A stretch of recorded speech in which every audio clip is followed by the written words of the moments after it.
உங்கள் நாட்கள் புதிதாகும் என்னும் இந்த கர்த்தருடைய நிகழ்ச்சிக்கு உங்கள் அனைவரையும் கர்த்தராகிய இயேசு கிறிஸ்துவின் நாமத்தினால அன்புடன் வாழ்த்தி வரவேற்கிறோம். இயேசு நல்லவர். அவர் உங்களோட வாழ்க்கையில் ஒரு அற்புதத்தை செய்ய விரும்புகிறார். இன்றைய நாளில் அவர் உங்களோட வாழ்க்கையை புதிதாக்க விரும்புகிறார். உங்கள் நாட்களை புதிதாக்க விரும்புகிறார். ஆதலால் இந்த வசனத்தை இன்றைய நாள் ஒரு வேத வசனத்தை உங்களுக்கு வாசித்து பிரார்த்தனை செய்ய விரும்புகிறேன். இந்த வசனத்தை கேளுங்கள், அப்பொழுது உங்களுடைய வாழ்க்கை புதிதாகும். இந்த வசனத்தோடு சேர்ந்து உங்களுக்கு பிரார்த்தனை செய்யும்போது அந்த பிரார்த்தனையிலே நீங்கள் மனப்பூர்வமாய் விரும்பி கலந்து கொள்ளுங்கள். அப்பொழுது உங்களோட வாழ்க்கையில் அற்புதங்களை காண்பீர்கள். இயேசு அற்புதங்களின் தேவன், அற்புதம் செய்கிறவர், என்றும் செய்கிறார். ஆமென்.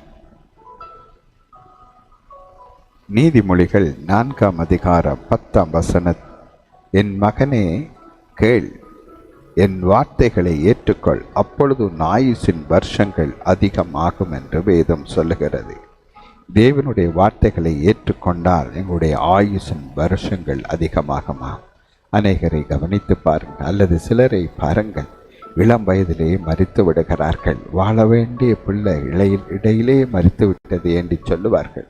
பால வயதிலே மரணம் வந்து விட்டது, விபத்து அவர்களை கொன்றுவிட்டதே என்று சொல்லுவார்கள். சில பொல்லாத வியாதிகள், கேன்சர் வியாதிகள், அல்லது இன்னும் பல கொள்ளை நோய்கள், கொரோனா போன்ற பல பயங்கரமான வியாதிகள் மனிதர்களுடைய உயிர்களை பறித்து எடுத்துக்கொண்டு ஓடுகின்றன. வாழ வயதில் மறிக்கிறார்கள். வாழ வேண்டிய வயசிலே அவர்கள் வாழாமல் வாழ்க்கையை முடித்து கொள்ளுகிறார்கள். தற்கொலைகளை செய்து கொள்ளுகிறார்கள். விபத்திலே மரணம் வருகிறது. பல வழிகளிலே மரணம் அவர்களை சூழ்ந்து கொள்ளுகிறது. இப்படியாய் மனிதன் வாழுகிறான். அவனுடைய ஆயுசு நாட்கள் குறைவாயிருக்கிறது. காரணம் என்னென்று வேதம் சொல்லுகிறது. மனிதனுடைய ஆயுசு நாட்கள் குறைவதற்கு காரணம், மனிதன் தேவனை அறியவில்லை. தேவனுடைய வார்த்தைகளை அவன் ஏற்றுக்கொள்ளவில்லை. கர்த்தருடைய வார்த்தையை மனிதன் ஏற்றுக்கொண்டால் அவனுக்கு ஆயுசு நாட்கள் கூட்டி கொடுக்கப்படுகிறது. நல்ல முதிர் வயது வரைக்கும் அந்த மனிதன் வாழ்ந்து உலகத்தை அனுபவித்து உலகத்திலே அவன் வாழ்ந்து தன்னுடைய நாட்களில் 3ஆம் 4ஆம் தலைமுறை வரையும் பார்க்கக்கூடிய பாக்கியமும் சிலருக்கு கிடைக்கின்றது. இப்படியாய் தங்களுடைய சந்ததியினுடைய நீடித்த நாட்களை காணவும் முடிகிறது மனிதனால். ஆனால் அநேகரால் தங்களுடைய வாழ்நாளையே வாழ்ந்து முடிக்க முடியாதபடி மரணம் அவர்களை பறித்து கொண்டு போகிறது. பரிசுத்த வேதாகமம் சொல்லுகிறது, மரண இருள் சூழ்ந்த பள்ளத்தாக்கிலே நான் நடந்தாலும் என்று சொல்லி பொல்லாப்புக்கு பயப்படேன். மரணம் என்கிற பொல்லாப்புக்கு பயப்படேன். கர்த்தர் என்னை பாதுகாப்பார். தேவன் என்னோடு இருக்கிறார். மரணம் என்னை மேற்கொள்ள முடியாது. தேவனுடைய நேரம் வரும்போது தான் நான் மரிப்பேன். அதற்கு முதல் மரணத்தினால் என்னை ஜெயிக்க முடியாது என்று சொல்லுகிறதை பார்க்கிறோம். ஆம் பிரியமானவர்களே, பிள்ளைகள் 5 வயசில் 10 வயசில் 15 வயசில் வியாதி நிமித்தம் மரிக்கிறார்கள், அல்லது வேறொரு விதமாய் மரித்து போகிறார்கள். இந்த காலத்திலே பாருங்கள், துப்பாக்கி சூடுகளை நடத்துகிறார்கள் பாடசாலைகளிலே, அல்லது உணவு விடுதிகளிலே. பெரியவர்கள் இருந்து சின்ன பிள்ளைகள் யாரெல்லாம் குடும்பமாக போய் இருக்கிறார்களோ அவர்கள் கூட மரித்து போய் விடுகிறார்கள். எந்த தவறும் செய்யாத அவர்களை யாரிலேயோ இருக்கிற கோபத்தை பழிதீர்த்து விடுகிறார்கள். எங்கும் பாதுகாப்பு உத்தரவாதம் என்பது குறைவாய் காணப்படுகிறது. ஆகவே மனிதனுடைய ஆயுசு நாட்கள் குறுகி போகிறதற்கு காரணம், மனிதனோடு தேவன் இல்லை. மனிதன் தேவனுடைய சத்தத்தை கேட்பதில்லை, அல்லது மனிதன் தேவனுடைய சத்தத்துக்கு செவி கொடுக்க விரும்புவதும் இல்லை. ஆதலால் உங்களுக்கு நீடித்த ஆயுசு நாள் வேண்டுமென்றால் இப்படியா இருக்கிற இந்த பரிசுத்த வேதாகமம், தேவனுடைய வார்த்தைகள் அடங்கியதாக இருக்கிறது. இப்படி ஒரு வேதாகமத்தை வாங்கி வாசியுங்கள்.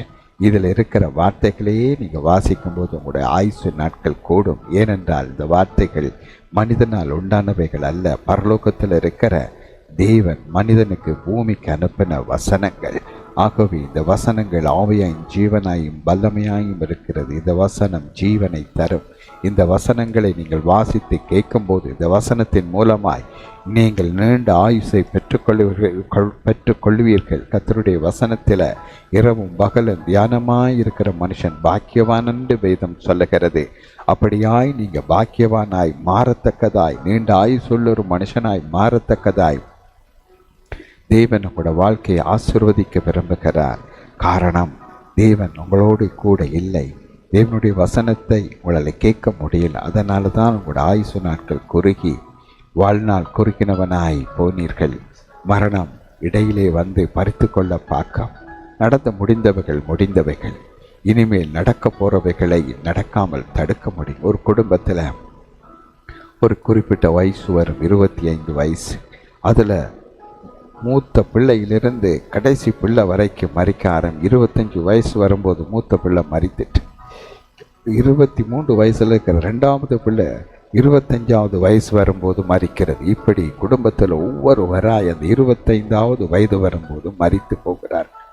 என்ன காரணம் என்று தெரியவில்லை. இதை குறித்து வேதம் சொல்லுகிறது. குறிப்பிட்ட ஒரு வயதிலே குடும்பத்தில் இருக்கிற எல்லாரும் அந்த வயதிலே இளம் வயதிலே மறித்து போவதற்கு காரணம், அந்த குடும்பத்தை ஒரு சாபம் பின்தொடர்கிறது. இந்த சாபத்திலிருந்து மனிதனை விடுதலையாக்கும்படியாய் ஆண்டவராகிய இயேசு கிறிஸ்து 2000 வருடங்களுக்கு முதல் இந்த உலகத்துக்கு வந்து எல்லா மனுஷர்களுடைய பாவங்கள், சாபங்கள், வியாதிகள், துக்கங்கள் எல்லாவற்றையும் அவர் தன் சரீரத்தில் ஏற்றி சிலுவை மேலே சுமந்து தீர்த்து அவர் மரித்து அடக்கம் பண்ணப்பட்டு மீண்டும் 3ஆம் நாள் அவர் உயிரோடு எழுந்தார்.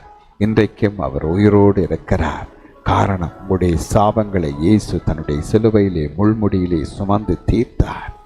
ஆதலால் நீங்கள் சுமக்க தேவையில்லை. 25 வயதிலேயோ 35 வயதிலேயோ 15 வயதிலேயோ உங்களோட குடும்பத்தில் ஒவ்வொருவராய் மறிக்கிறார்களா? இயேசு இந்த சாபங்களை முறிக்க வல்லமை உள்ளவராக இருக்கிறார்.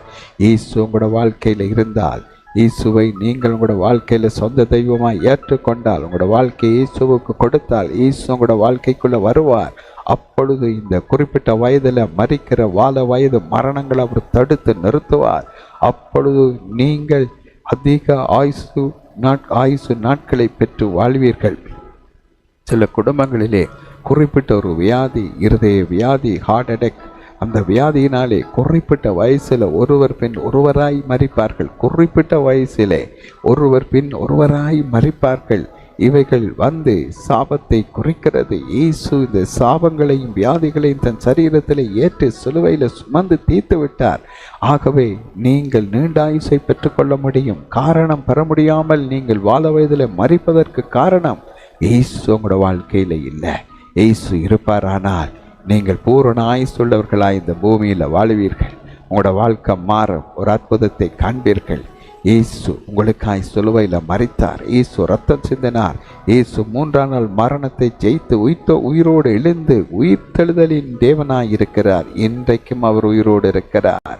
அவரை விசுவாசிப்பீர்களானால் இன்றைய நாளில் உங்களோட வயது மரணங்கள், உங்களோட குறிப்பிட்ட கால வயசில் மரணம் வரப்போகுது என்று பயந்து கொண்டிருக்கிற மனுஷியின் குடும்பத்தில் எல்லாரும் இந்த வயசில் மரித்து விட்டார்கள். நானும் மரிக்க வேண்டி வரப்போகிறது.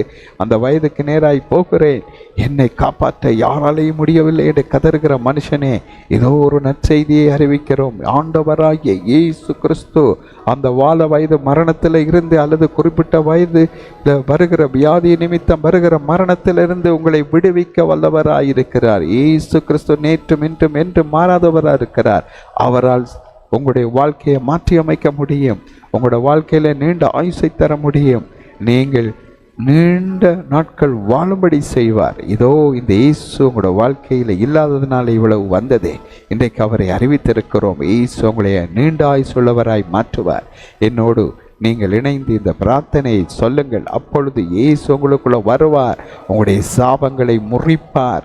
இயேசு உங்களுக்கு நீண்ட ஆயுசை தந்து வாழ வைப்பார். நீங்கள் வாழுவீர்கள். ஆதலால் பிரியமானவர்களை, என்னோடு இணைந்து உங்களுக்கு விருப்பம் இருந்தால் என்னோடு சேர்ந்து இந்த பிரார்த்தனையை செய்யுங்கள். மகா கிருபையும் இரக்கமும் உள்ள தேவனே, உம்முடைய குமாரன் இயேசுவை என் உள்ளத்திலே நான் இப்பொழுது சொந்த தெய்வமாய் ஏற்றுக்கொள்ளுகிறேன். அன்புள்ள இயேசுவை எனக்குள்ளே வாரும். நான் ஒரு பாவி.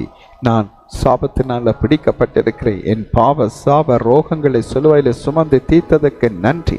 என் பாவ சாப ரோகங்களை உடைய இரத்தத்தினால கழுவி என்னை அதிலிருந்து எனக்கு மன்னிப்பு தந்து விடுதலை தந்து எனக்கு நீண்ட ஆயுசை தாரும், நித்திய ஜீவனை தாரும் என்று கேளுங்கள். இயேசு அப்படியே உங்களுக்கு இப்பொழுது செய்வார். நான் உங்களுக்காய் பிரார்த்தனை செய்ய போகிறேன். பிதாவை உம்முடைய குமாரன் இயேசுவின் நாமத்தில் ஜெபிக்கிறேன். பால வயது மரணங்கள், குறிப்பிட்ட வயது மரணங்கள், குறிப்பிட்ட வயதில் வருகிற வியாதியினால மரணங்கள், இப்படியா விபத்தில் குறிப்பிட்ட வயசுல, குறிப்பிட்ட காலத்துல, குறிப்பிட்ட நாட்கள்ல ஆண்டவரே அவர்களுக்கு விபத்தில் மரணம். ஆண்டவரே மருத்துவமனைக்கு போனால் அவருடைய குடும்பத்தில் யாரும் திரும்பி வருவதில்லை, அங்கேயே மரித்து போகிற மரணங்கள், இப்படி பலவிதமான தொடர் சாபத்தின் மரணங்கள், குறுகிய ஆயுசு மரணங்களை கொண்டு வருகிற எல்லா பாவ சாப ரோகங்களையும் இயேசுவின் நாமத்திலும் இயேசுவின் இரத்தத்தினாலும் உடைக்கிறேன். இப்பொழுது அவைகள் அவர்களுக்கு மன்னிக்கப்படட்டும். இயேசுவின் நாமத்தில் சாபம் முறிக்கப்படட்டும். இயேசுவின் நாமத்தினாலே நீண்ட ஆயுசு நாட்களை அவர்களுக்கு கொடும். அவர்களை ஆசீர்வதி. இனி சாபம் பாவம் அவர்களை மேற்கொள்ள விடாதபடி ஆண்டவரே அவர்களுக்கு நீடிய ஆயுசை தந்த ஆசீர்வதி. நீர் அப்படி செய்கிறதுக்காய் கோடி கோடி நன்றி. இயேசுவின் நாமத்தில் ஜெபம் கேளும் பிதாவே, ஆமேன். பிரியமானவர்களே, உங்களுடைய பால வயது மரணங்கள், குறுகிய கால மரணத்தின் சாபத்தை இயேசு உடைத்து விட்டார். ஆகவே சந்தோஷமாய் அவருக்கு நன்றி சொல்லுங்கள். இயேசு நன்மை செய்திருக்கிறார் உங்களோட வாழ்க்கைக்கு. ஆமென்.